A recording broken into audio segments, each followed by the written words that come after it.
on today's AI Applied podcast. Such an interesting thing around creativity, and TechCrunch just highlighted an article, or I guess a study really, that was put out around creativity and AI. Now, I've talked about this a ton. Jaden and I have talked about this a ton. Can AI help with creativity? Is it creative on its own? What does it seem like, in your own experience, everything like that? But this study, I just want to sort of point out the big part of the study, but there's a lot more to go into, because this is fascinating, because one of the big things that obviously we use for AI is creativity, brainstorming, coming up with new ideas. So just the really key finding at the top is that this is an article saying that the key findings of the experiment that was done by published in Science Advances, and essentially it's saying that individual creativity when using AI seems to help. Okay, let me just read what it says. Individual AI seem to help less naturally creative individuals improve their creative output, and suggests that AI tools can potentially serve creativity for folks who might struggle with that, who are maybe less creative. However, when groups of people work together using AI, their the collective creativity actually decreased, which seems counterintuitive. A lot to go into, but I want to toss it over to Jaden, because he and I have been talking about this like crazy. Jaden, where do you want to take this conversation? Okay, well, I have my own theories on why this works, right? Like if you just think about it, and then we could go to the studies and talk about some of their findings and stuff, but like one person with AI, more creative. A group of people with AI, less creative. Like, why is that? I think a lot of it actually just has to do with like social loafing. If you can think back to when you were in college, or maybe worked on, projects at work where there's a group of people, something inevitably happens very frequently. Specifically, I feel like in college is just a notorious threat. If you are in charge of an assignment, you are solely responsible for that assignment. You can fail the assignment. That's totally on you. But if you want to crush it, you got to work really hard. So if you're using AI to help you, you go use AI. You're trying to like hustle on this thing. Okay. Now we switch this to like a new situation. There's a group of people, 5 people. You're all in a group project. Inevitably, someone wants to hustle. Like, everyone has different grades for different reasons. Some people have A's and B's, and in my case, C's in college. I didn't always do that great academically. You never made anything of yourself, clearly, yeah. I never made anything of myself. So, but like inevitably what happens in a group project, there's people that are social loafing, right? Someone's kind of the leader of the group. They're gung-ho. Sometimes they're self-elected. Sometimes everyone elects them. Sometimes they just got assigned by the class. Someone's in charge. They feel responsibility because, and also like, these are usually the people that are like straight A students. And they're like, just because I'm in a group with you losers that don't, like myself, that don't always get A's, I'm not following to your level. You're all getting an A with me, right?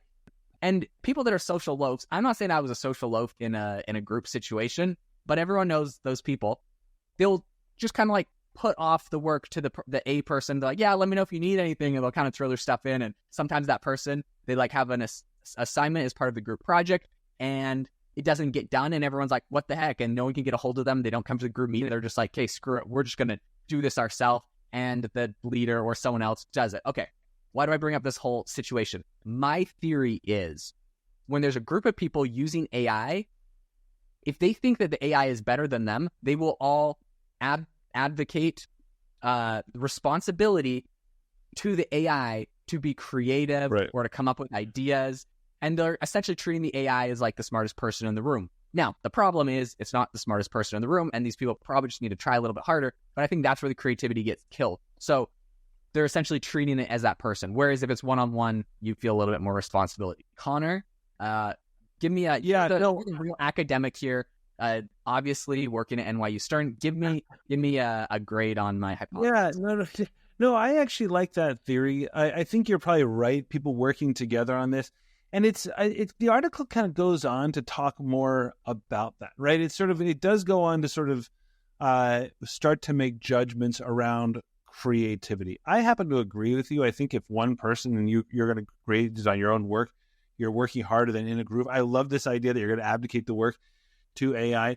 The people who authored it, I just want to kind of shout them out. They are Anil Doshi and Oliver Hauser at University College of London and University of Exeter. And I think this goes to a bigger point too around creativity. I have this conversation and debate a lot with folks where they say AI is not creative. It can't be creative. All it's doing is putting together disparate ideas, but it can't create anything.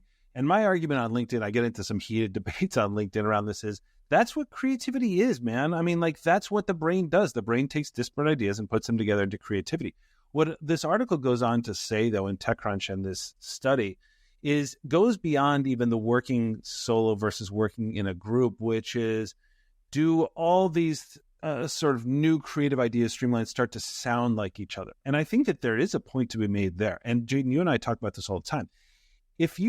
There's no AI detector, but you can tell AI writing. I mean, like, does it say delve? Is it harnessing something? Are there, rocket emojis and things like that? And this is critical because I feel like people feel like they have to pick a side. Is AI creative or is it not creative? Like, are you the humans' last stand in the wars against, the Terminators, blah, blah, blah? Or is it AI is the future to everything and we need it to be creative?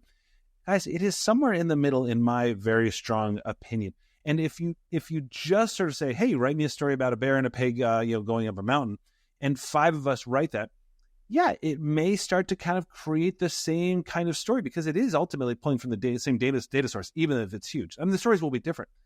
But as soon as you keep that human in the loop and you start to prompt it and you start to say, and base it on here and put some context, it will go wildly off course in a good way. It'll sort of take you into new and interesting realms. And so, it's one thing, and I like the interest of the study. Like, is this better, solo or in groups? I tend to think it's better in groups. When I do workshops, I always put people in groups because it tends to force them to treat ChatGPT as another team member rather than using this Google command response brain that we have. But in this case, I just feel very strongly that if you are a human and you are in sort of inputting your own ideas and everything, and you're working with AI, that's when you're going to get the output rather than just 10 people say, write a story and see where it goes. Yeah.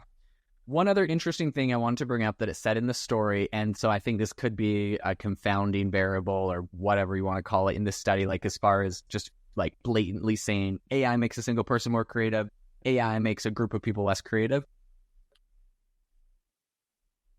So they actually scored people that took this study on their creativity score, like how creative they were. This is interesting, and I would hate to take that study. I don't want people to tell me I'm not creative, so I'm going to take the test. It's like if someone doesn't want to take like a cognitive decline test. Anyways, you want to get there. So like they did it where people that had low creativity scores, when they used AI to. Essentially, the study was getting them to write a creative story. If they had a low creativity score and they asked AI, give me 5 story ideas, starters, those people with low creativity scores did much better. But another thing that was interesting in the study, they had people with high creativity scores and they asked it, give me 5 story starters, and their creativity of their output of story didn't actually increase that much. What that's kind of telling me is the reason why people are like, AI is not creative or AI is creative is because AI is about this level, is like a mid-level creativity or whatever. So if you're below that, it's going to raise you up. If you're above that, you might perhaps just say the same. But guess what? The AI model is not stuck at a mid-level creativity forever. We're getting this thing better. Right. OpenAI has their plans to achieve AGI. It's going to get better and better. So maybe a big part of the study, in my opinion, is less so AI this, AI that, but like AI's current standard can make these people more creative, these people less creative. But AI's future standard, as it gets more creative, is going to probably just keep raising it's raising the base. It's raising the bottom for everybody. So in that sense, I think it is interesting because people that traditionally wouldn't have done as well are doing better now. And as it gets better, doing better and better. No, but and we've seen that since the beginning with generative AI, which is there's this big focus on, how can it help you do what you do? But a lot of folks are using this in the field that they're in, obviously. But one of the most powerful things around AI, and this is where the creativity thing comes in, if you are not that great at creativity, if you're not sort of great at coming up, if that stuff stresses you out, this is a phenomenal tool for making up, kind of filling in your weakness, so to speak. And that's what generative AI does better than it does anything else, I think, which is filling in your weakness. So for example, I'm a writer by background, so I like writing, and I use Claude to help me, if I'm doing my newsletter, what I do is I write my rough draft and then I put it into Claude and I give it past newsletters and I say, listen, I want to really have a framework, what's sort of like a 5-step thing? What could I call it or something like that? So when you read my newsletters, a lot of times it'll still be my writing just because I want to have my writing in there. But when you see this is in 5 steps, like the headers for those is very often generated by Claude, just because it would take me a long time to come up with it. I'm not that good at it. And the same way, like if you want to go and create something new, or, again, plant tulips or whatever it is, this allows you to do things that you couldn't do before very, very quickly, and allows you to scale very, very quickly. The more interesting question maybe is, well, can it take a creative person and make them more creative? Maybe, but I think what we find is that sort of like delta there is much smaller than from, hey, I've never created any kind of art or graphic design in my life, but I'm going to use Midjourney. That's the interesting thing. So whether or not we're working individual or in groups, the more important thing to me is if you allow it to be creative and then you keep your own and kind of add your own context to it, it will make you way better than you were before. So maybe this is not the magic machine, but it's going to make you way better than you were before. Yep, I 100% agree. So I think this is the AI Applied podcast. So we talk about applying this. This is, I think, the big takeaway that you really hit the nail on the head, Connor, is everyone has different skill sets. I undoubtedly am not as good in trigonometry as other people are, whatever area, right? Everyone has different skill sets. What I love that AI does is I think it helps bring everyone's baseline up quite a bit. And so I don't think that anyone using an AI model will ever be able to growth hack a SaaS product as good as me. I'm going to come up with creative, crazy ways to do things and break things that it was never trained to do. So I think this is one area that I'm strong in, right? But there's a lot of areas I'm weak in, and I want the AI model to raise me up. Now, if someone is weak in growth hacking SaaS startups, because that's what they want to do, and they're really weak in there, they might not get to like the highest level, which I'm not saying I'm at the highest level. I'm just saying someone's at the highest level. They might not be able to get there, but they will be able to get to a mid-level. They'll be able to raise the base. And this is amazing. So whatever you're using AI for, find your weaknesses, find areas that you're not strong in, and use this to help strengthen your base. Overall, everyone's productivity rises when our base across all disciplines improves. So this is what I think is amazing and the big takeaway from today's episode. 100%. And by the way, Jaden does not have a trigonometry podcast, but he does have the AI Hustle podcast. I've been shouting it out of late because it's one of my favorite podcasts. And this is where Jaden, his secret power is these crazy growth hack things, which sometimes he comes up with live on the podcast. Go check out the AI Hustle podcast. But listen, I said this in the last podcast too. Usually this is the moment where we're like, get out there, rate and review. We're almost at 100, blah, blah. Guys, we hit 100. It's thanks to you. We are so, so grateful that you rate and review.